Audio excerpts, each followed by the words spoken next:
In 1875, this was originally a building that was opened as a hospital, and it was called the East Kent Lunatic Asylum. It's now a massive housing estate.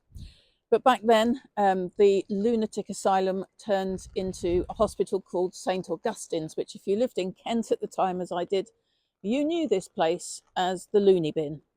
I've just had to do a little bit of research to check my facts on this place, and I've just read something I didn't know, which was in the 1970s. There was a huge amount of controversy at this hospital because there was a lot of abuse and neglect of patients, but particularly the horrible, brutal use of electroconvulsive therapy, basically electric shocks to your brain, so they could try and shock the uh, the people with problems, shock their brains back to normal. And my mum was a regular patient here in the 70s, so I knew that she was having horrible treatment like that, but I didn't realise it was so controversial.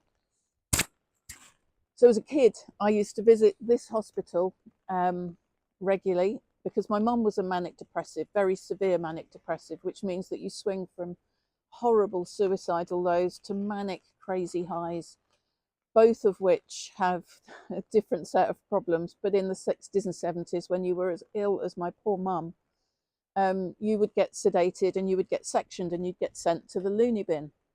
And I used to visit here as a child, and it was some of the worst memories of my childhood. So I was so confused. The corridors were mile long and they smelt. And that smell gave me a lifelong phobia of hospitals, so much so I had my children at home. I hate going into hospitals.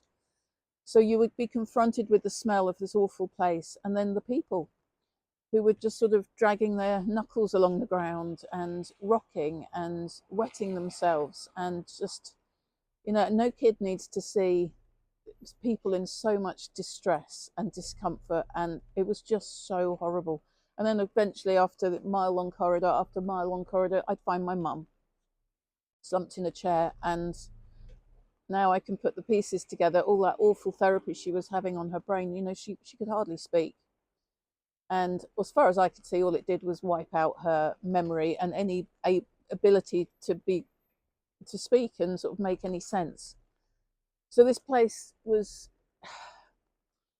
very instrumental in my mindset growing up, because I was scared, I was lonely, I didn't understand, I was angry. I wanted a mum like everyone else's mum.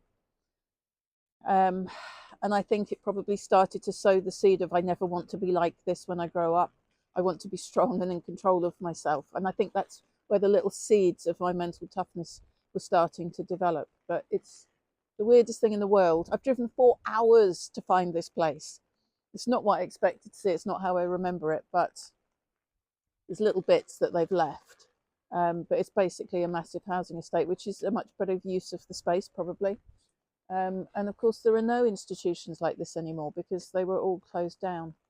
And the people with real big mental health issues, I think they're struggling to get the care and attention that they really need.